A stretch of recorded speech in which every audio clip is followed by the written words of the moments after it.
Okay, welcome third graders and third grade teachers. I'm joined here today by Michael Page, who is a meteorologist in Burlington, Vermont, and most importantly is an alumni of the Hingham School. So Michael was a student at South and East Elementary School in Hingham, went on to Hingham Middle School, and graduated from Hingham High School.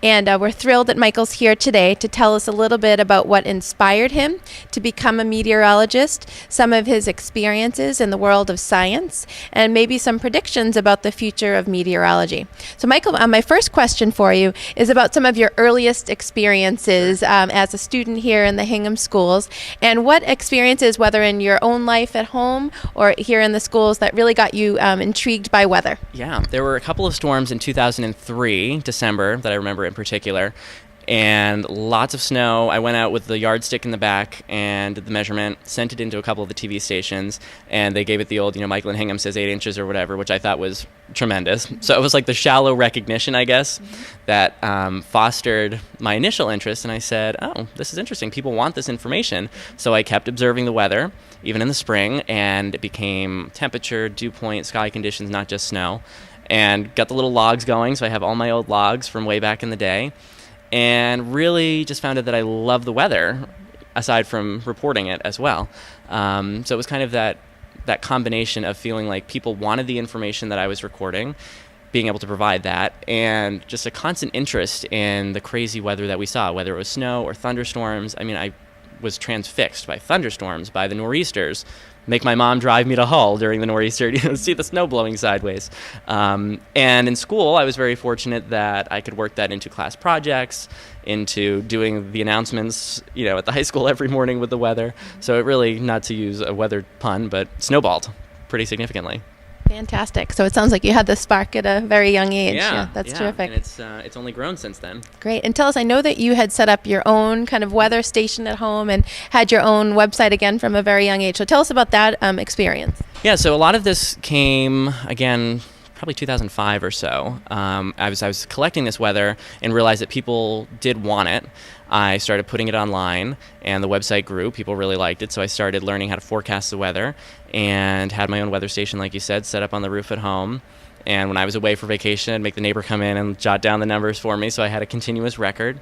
But I guess this is what led me to TV as well, is not only loving the weather, but loving the fact that I can talk about it, and it's something other people talked about, and feeling like I was kind of providing some key information. So the communication aspect is why I went into TV, and that started at a very young age with the website. Terrific. Great. Well, tell us about your experiences as an undergraduate. So tell us about some of the college courses that you took, and maybe some of the preparation that you had in our schools here that helped you in that program. Sure. Meteorology is extremely calc and physics heavy. Extremely. Too much for my liking. But anyway, excellent prep. All through Hingham schools, obviously. In the high school in particular, environmental science was key. That was right up my alley. That was basically my 4 years of college. It's like a little preview. Regular calc classes, AP physics was key, not only for getting credit in college as well, but just having that foundation. So I had 2 years of physics here. I had a chem class, obviously. And I mean, I did very well in those courses in college. I took them again, but I did very well because I had been exposed to it once. And that certainly made it easier because there's a high attrition rate in meteorology. And it became very clear people who just didn't have the benefit of an excellent school system that, they couldn't handle it, or they just hadn't been exposed to it. So if you were able to tough out the physics and the calculus, the weather part was easy because that's what everyone loved. So kind of having that foundation on the nitty-gritty side was very helpful.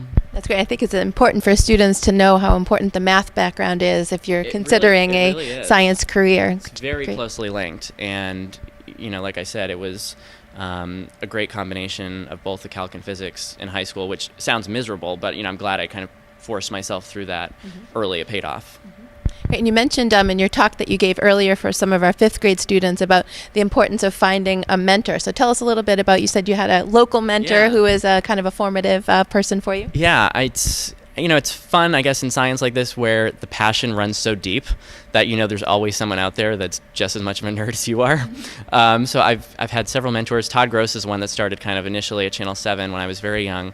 But then as I got a little bit older, Harvey Leonard at Channel 5 was phenomenal. Interned with him for 2 years. He called me the other day. We still very much keep in touch, talk about weather, talk about TV. And he's really a great person to bounce ideas off of and just say, yeah, you're heading the right way, or think about this, think about that, and that's invaluable.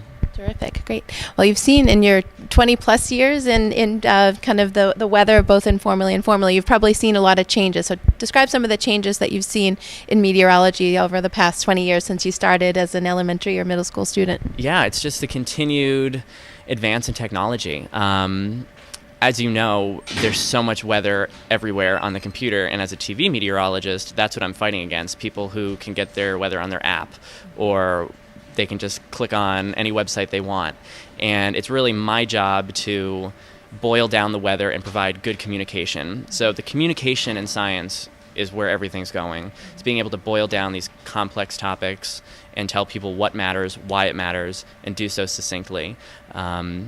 Because like I said, anyone can just get this information on the web, but are you absorbing the important points?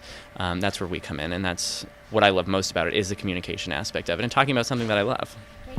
Well, if you were teaching weather, can you think of any areas where students have a lot of misconceptions about weather that might be particularly challenging to teach? Right. I think a lot of kids actually have a fairly good basic understanding. Where things get a little bit more murky is maybe in some of the storms as well. These preconceived notions of like, oh, do you open your windows when a tornado is coming? Safety things.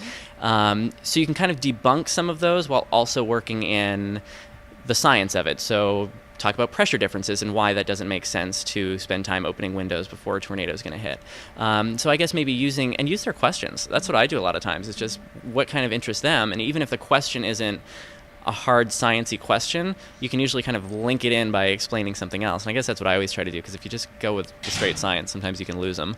And analogies. Talk about lightning. Use a battery analogy and the charges and things like that. So I try to make it as relatable as possible. And I guess that's what I do on TV as well, even for adults, is, speak at a third grade level is what we're told to do. And it forces you to pause and think, okay, could anyone understand this? But it's a fascinating topic, and I think it's really easy for the kids to get excited about it. And I guess the only other thing is, and I don't know how much of this plays into the curriculum, is climate too. Just talk about the differences between weather and climate. There's a lot of climate change discussion that people hear too. So maybe just kind of, making that boundary clear.